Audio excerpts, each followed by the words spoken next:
So Nizamabad నుంచి మరింత సమాచారం మా ప్రతినిధి రవీందర్ని అడిగి తెలుసుకుందాం. రవీందర్, చెప్పండి, రైతు భరోసాపై ఇప్పటికే ఒక క్లారిటీకి రాని ప్రభుత్వం పట్ల రైతన్నలు ఏ విధంగా అక్కసు వెలగక్కుతున్నారు, అదేవిధంగా రైతుల పట్ల పూర్తిగా ఒక వివక్షనే చూపిస్తున్నారని చెప్పి కూడా రైతులు ఘంటాపదంగా చెబుతున్న పరిస్థితి మనకు కనిపిస్తోంది.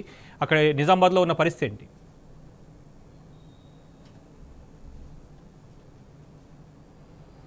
శోభన్, ప్రధానంగా ప్రభుత్వానికి మనసు లేదు, చిత్తశుద్ధి లేదనే అభిప్రాయం రైతాంగం ఎక్కడ కదిలించినా, ఎవరి దగ్గరికి వెళ్ళినా, ఎవరు పలకరించినా అదే అంశాన్ని ప్రధానంగా లేవనెత్తిన సందర్భం ఉమ్మడి నిజామాబాద్ జిల్లాలో ఉంది. మనసుంటే ఇలాంటి గందరగోళమైన సిచ్యువేషన్లో రైతు ఎదుర్కోడు. అనేక పర్యాయాలుగా ఆపన్నస్తం కోసం వెయిట్ చేసే దౌర్భాగ్యమైన పరిస్థితి వల్ల తెలంగాణ రైతాంగం, ముఖ్యంగా ఉమ్మడి నిజామాబాద్ జిల్లా రైతాంగం ఎదుర్కొంటున్న సందర్భం స్పష్టంగా కనబడుతుంది. ప్రభుత్వం అనేక హామీలను గుప్పించింది, తప్పించుకోవడానికి చేసే ప్రయత్నం స్పష్టంగా కనబడుతుంది. ఇవాళ రైతు అగాధంలో నెత్తుతున్నాడు. రైతును కనీసం ఆర్థిక స్వావలంబన అందించడం వల్ల రైతు ఆర్థికంగా బలోపేతమైతే రేపటి ఈ రాష్ట్ర భవిష్యత్తుకు, రైతు ఆర్థిక స్వావలంబనతో పాటు ఈ దేశ భవిష్యత్తుకు, అదేవిధంగా రాష్ట్ర భవిష్యత్తుకు ఒక నాందిగా అవుతాడు. కాబట్టి ఆ రకమైన ఆలోచన ప్రభుత్వంలో గతంలో ముఖ్యమంత్రి కేసీఆర్ చేశాడు. కానీ ఆ పరిస్థితి ఇప్పుడు ఎక్కడ చూసినా, ఏ రైతును పలకరించినా ఆ దాఖలాలు లేవు. ఆ ఆలోచన కూడా ప్రభుత్వం పెడుతున్నట్టుగా స్పష్టంగా కనబడుతుంది.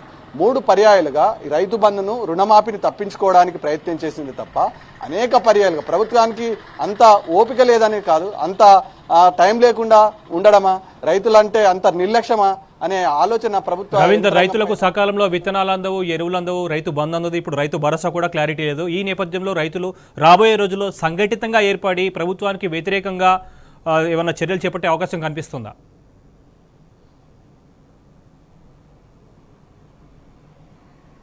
ఓవరాల్గా శోభన్, రైతు వల్ల కడుపు మండింది, ఆవేదన వెళ్ళగక్కుతున్నాడు. దీన్ని ప్రజాస్వామ్యబద్ధంగా పోరాటానికి సిద్ధమవుతున్నాడు.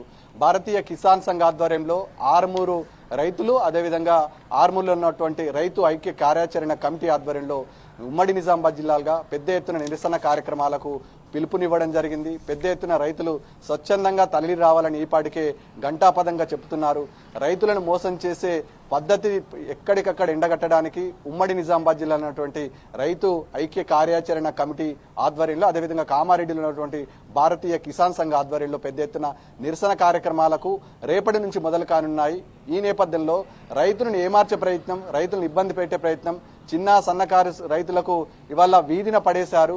వారి ఆర్థికంగా ఆదుకుంటామని భరోసా కల్పించారు. ముఖ్యంగా ముఖ్యమంత్రి చెప్పిన మాటలు, రైతులందరికీ రుణమాఫీ చేస్తాం, రైతులందరికీ రైతు బంధిస్తాం, రైతు భరోసాని కల్పిస్తాం, రైతు బీమాను కల్పిస్తామని చెప్పడం జరిగింది. అవి నమ్మి రైతాంగం ఇప్పటివరకు రైతు భరోసాకు సంబంధించి అటు నిజామాబాద్ నుంచి సమాచారం అందించారు రవీందర్ గారికి, అదేవిధంగా కరీంనగర్ నుంచి వేణుగోపాలరావు, వరంగల్ నుంచి రవికాంత్, ఖమ్మం నుంచి సాంబా మనకు అక్కడ నుంచి రైతు భరోసాకు సంబంధించి కాంగ్రెస్ అవలంబిస్తున్న తీరును మనకు వివరించారు.